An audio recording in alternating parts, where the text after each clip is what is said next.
There is a moment in geopolitics when the mask slips, not gradually, not subtly, but all at once. And what we are witnessing right now, in real time, is exactly that kind of moment. When Claudia Sheinbaum looked directly into the face of Washington's pressure and said in effect, no, and when an Iranian delegation quietly boarded a flight to Beijing, rather than Brussels or Washington, something shifted. Not on the surface of things, where the headlines live, but underneath, in the tectonic layer where real power is negotiated, where empires rise and where they begin, quietly, to fall. Most people watching the news today will see these as separate stories. A Mexican president holding her ground on sovereignty, an Iranian diplomatic mission flying east instead of west. But I want you to stop, breathe, and ask yourself a question before we go any further. What if these two stories are actually the same story? What if they are two chapters of a single, larger manuscript being written by a world that has quietly decided it is done asking Washington for permission? That is what we are going to unpack today.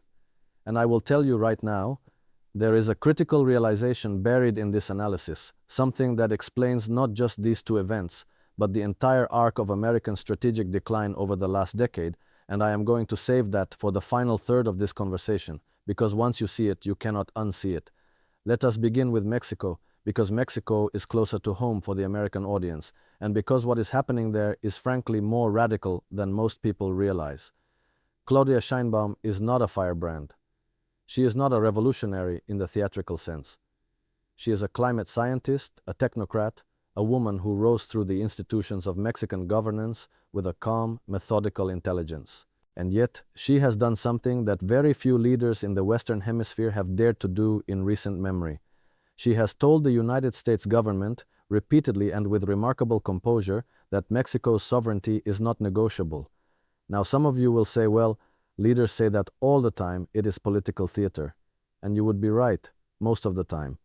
But there is a difference between saying the words and meaning them structurally, and what Sheinbaum is doing is structural. When Washington escalated its pressure over border policy, over cartel designations, over the question of whether American military or law enforcement assets could operate on Mexican soil, she did not flinch. She did not offer a quiet back-channel concession while performing sovereignty for the cameras. She held the line publicly and built domestic consensus around that position. And that is a different animal entirely. To understand why this matters, we have to look at the history of what the United States has actually expected from Mexico. For decades, really since NAFTA restructured the entire economic relationship in the 1990s, Mexico has functioned, in many ways, as a subordinate within the American geopolitical framework, not a colony in the classical sense, but something in the modern equivalent, an economy deeply integrated into American supply chains, a political class that understood the informal rules, a country that knew where the limits of its autonomy actually were. Those limits were not written down anywhere, they did not need to be. They were enforced through trade leverage, through financial pressure, through the implicit threat of designation and sanction, and occasionally through more direct forms of interference that we do not need to speculate about because the historical record is quite clear. Sheinbaum is operating in a changed world, and she knows it. The Mexico that had no alternative to American integration is not the Mexico of today, because today there is a China that is investing heavily in Latin American infrastructure. There is a multipolar financial architecture slowly being built that does not root everything through the dollar, and there is a regional consciousness across Latin America broadly that the old Washington consensus is not the only option on the table anymore. When Sheinbaum stands firm, she is not just expressing personal courage, though that is real. She is reading a geopolitical map that looks fundamentally different from the one her predecessors were handed. And here is the question I want you to sit with. If Mexico, a country that shares a 2,000-mile border with the United States, a country whose economy is deeply intertwined with American markets, if Mexico can find the structural leverage to resist Washington's pressure, what does that tell us about American power projection more broadly? Because this is not a small thing. Mexico is not a distant adversary. It is not Russia or China or Iran. It is the neighbor. It is the country that, according to every traditional geopolitical calculus, should be the most compliant, the most exposed, the most dependent. And yet here we are. Now let us fly east, literally, and talk about Iran and China, because this is where the story gets even more revealing. The Iranian diplomatic mission to Beijing is not in isolation a shocking development. Iran and China have been deepening their relationship for years. The 25-year strategic cooperation agreement signed in 2021 was a public declaration of where that relationship was heading, but the timing and the context of this particular engagement matters enormously because this is happening against the backdrop of renewed American maximum pressure, against the backdrop of Trump's return to an aggressive sanctions posture, against the backdrop of ongoing negotiations or the failure thereof over the nuclear question. And Iran is flying to Beijing. Think about what that means as a signal. In the old world, the world that Washington built after 1945 and reinforced after 1991, when a regional power under American pressure wanted relief, it looked west. It looked toward the mechanisms that Washington either controlled directly or exercised enormous influence over: the IMF, the World Bank, the SWIFT financial messaging system, the dollar-denominated oil market. The leverage was systemic. You could not go around it. You were inside it whether you wanted to be or not. The genius of the post-war American order was not military, it was architectural. The military was the enforcement mechanism, the architecture was the trap. What Iran flying to China represents is not just a bilateral diplomatic meeting, it represents the existence of a credible outside option, and in any negotiation, any power relationship, any structure of leverage, the existence of a credible outside option changes everything. It does not mean Iran is free of pressure. It does not mean China is going to ride in and rescue Tehran. The relationship between Beijing and Tehran is transactional, as all great power relationships ultimately are. But the fact that the outside option exists, that it is real enough and substantial enough to fly toward, that changes the negotiating geometry in ways that Washington's strategic class has been extremely slow to acknowledge. Let me use a metaphor here, because I think it clarifies something important. Imagine a chessboard. For about 30 years after the end of the Cold War, that chessboard had one queen. Washington was the queen, able to move in every direction, able to project power across the entire board, able to threaten any piece in any position. The other players were not absent, but they were constrained, reactive, operating within a structure that the queen defined. Now imagine that a second queen appears on the board, not necessarily of equal power in every dimension, but present, mobile, capable of offering protection to pieces that previously had no protection available. The whole game changes, not because the first queen disappears, but because the geometry of threat and protection, of leverage and escape, is fundamentally altered. That second queen is the China-Russia-led alternative architecture, and it did not appear overnight. It has been built piece by piece through the Shanghai Cooperation Organization, through BRICS and its expansion, through bilateral currency swap agreements, through infrastructure investment that bypasses Western financial gatekeepers, through the very deliberate construction of an outside option for countries that previously had none. Iran flying to China is a piece on that chessboard moving toward protection. Mexico holding its ground against American pressure is another piece making a calculation that the first queen cannot punish it without significant cost to itself. And this brings us to Trump and to what it means that Trump is, in a very real strategic sense, losing, not in the theatrical partisan way that word is usually used, but in the structural geopolitical way. Because Trump's approach to foreign policy, whatever one thinks of it, is fundamentally premised on American leverage being absolute. The maximum pressure strategy works. It only works if the target of the pressure has nowhere else to go. Sanctions are only powerful if the sanctioned party cannot root around them. Trade threats are only powerful if the threatened party cannot find alternative partners. Border and sovereignty pressure is only powerful if the smaller country has no structural alternative to compliance. What we are watching in real time is the gap opening up between the assumption of absolute leverage and the reality of a world in which that leverage is increasingly partial. Mexico has options it did not have in 1994. Iran has options it did not have in 2012, and the administration in Washington, rather than adapting its strategy to this new reality, appears to be doubling down on the tools of a previous era with predictably diminishing returns. I want to ask you something directly, and I genuinely want to hear your answer in the comments. Do you think Washington's strategic class actually understands this shift? Because there is a difference between knowing something intellectually and integrating it into your strategic assumptions. And what I observe, and I have been watching this for a long time, is a class of strategists and policymakers who understand at some abstract level that American power is not what it was, but who continue to operate on the operational assumption that it is. That gap between abstract knowledge and operational assumption is extremely dangerous. It is the gap that produces miscalculation.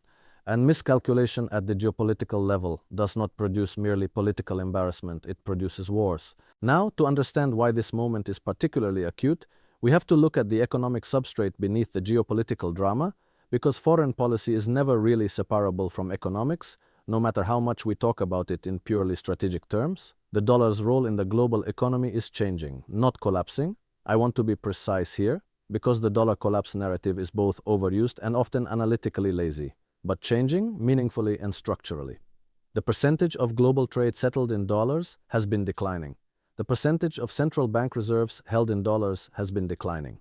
The number of bilateral trade agreements that explicitly bypass dollar settlement has been increasing. These are slow trends. But slow trends in reserve currency status are actually very fast trends in historical terms, because reserve currency transitions, when they happen, do not happen linearly. They happen suddenly once a threshold of confidence is crossed. And what accelerated this trend? The weaponization of the dollar. When Washington froze Russia's foreign exchange reserves in 2022, the strategic calculation was clear. Punish Russia, signal resolve, demonstrate that financial power could be deployed like a weapon, but every country in the world that was not inside the Western alliance drew the obvious conclusion: if it can happen to Russia, it can happen to us.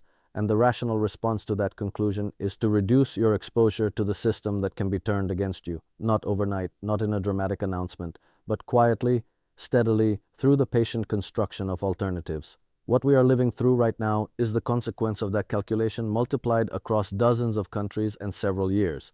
So when Iran flies to China, it is partly about the specific diplomatic agenda of that particular trip. But it is also about a much longer process of reorientation that was accelerated by a strategic choice made in Washington. A choice that was presented as a demonstration of strength, but that, in terms of long-run structural consequences, was actually a profound strategic error. And here is another question I want to leave with you. At what point does demonstrating the weapon undermine the weapon? Because once every potential target knows that the weapon exists and knows what it looks like, they begin to build defenses. And once those defenses are sufficiently built, the weapon loses its deterrent value. That is not a theoretical point. That is what we are watching happen in real time. Let me turn now to something broader, something that I think does not get enough attention in the geopolitical commentary you will find in most places, and that is the question of global moral legitimacy. Because power is never purely material, it is never just about who has the largest military or the deepest financial markets or the most advanced technology. Power also rests on legitimacy, on the widespread belief that a particular order is not just powerful but right, or at least acceptable, or at minimum preferable to the available alternatives. And American global leadership for decades derived enormous strategic benefit from this legitimacy premium. Other countries deferred to Washington not only because they had to, but because they broadly accepted the framework, democracy promotion, free trade, rules-based order, as at least partially genuine. That legitimacy premium has been eroding. It has been eroding for a long time, and the erosion has accelerated sharply over the past several years for reasons that are not difficult to identify, but that require a certain intellectual honesty to acknowledge. When the gap between the stated principles of the rules-based order and the actual conduct of the power upholding that order becomes too wide, the legitimacy premium collapses, and the gap has become very wide indeed. The prosecution of wars on false pretenses, the selective application of international law, the use of financial architecture as a geopolitical weapon, the visible double standards in how different conflicts are treated, all of this has not gone unnoticed by the audience that was supposed to be persuaded by the narrative of American exceptionalism. What Sheinbaum represents, and what the Iranian mission to Beijing represents, and what the broader BRICS expansion represents, is a world that is no longer particularly persuaded by that narrative. Not because they are all ideological opponents of the United States, most of them are not. They are pragmatists, they are making calculations. And their calculations increasingly lead them to the conclusion that the system that was supposedly built for everyone's benefit is actually built primarily for the benefit of those at its center, and that the cost of compliance with that system now exceeds the benefits it provides. This is the critical realization I told you I would unpack in the final third of this script. So here it is. The deepest challenge facing American grand strategy today is not China's military buildup, though that is real. It is not Russia's resistance in Ukraine, though that is consequential. It is not Iran's nuclear program or Mexico's assertive sovereignty or any individual adversary or partner doing any individual thing. The deepest challenge is a global legitimacy crisis. The widespread, cross-regional, multi-ideological conclusion among countries and populations around the world that the American-led order is no longer delivering on its promises and that alternatives are now credible enough to pursue. That is a different kind of problem than a military threat. You cannot bomb your way out of it. You cannot sanction your way out of it. You can only address it by actually changing the substance of what you offer the world, and there is very little sign that Washington, under any recent administration, has been willing to do that hard work. What Trump is doing, maximum pressure, tariff threats, cartel designations, sovereignty, challenging rhetoric toward Mexico, maximum sanctions on Iran, is the opposite of addressing the legitimacy crisis. It is doubling down on the raw power argument, comply because you have no choice, but you only have no choice if the alternatives are not credible. And the entire story of this moment, the story that Sheinbaum's firmness and Iran's flight to Beijing is telling us, is that the alternatives are becoming more credible by the week. So what should the American public take from all of this? I'm going to be direct because I think directness is what this moment requires. What the American public should take from this is that their government is operating with a strategic framework that is significantly out of date, and that the consequences of that mismatch are not going to be felt primarily by the strategists who make the decisions. They are going to be felt by ordinary people through inflation, through economic disruption, through the downstream effects of a world that is increasingly organizing itself around the explicit goal of reducing its dependence on American financial and political architecture. That is not a partisan statement. It is not about whether you voted for one candidate or another. It is a structural observation about a structural problem.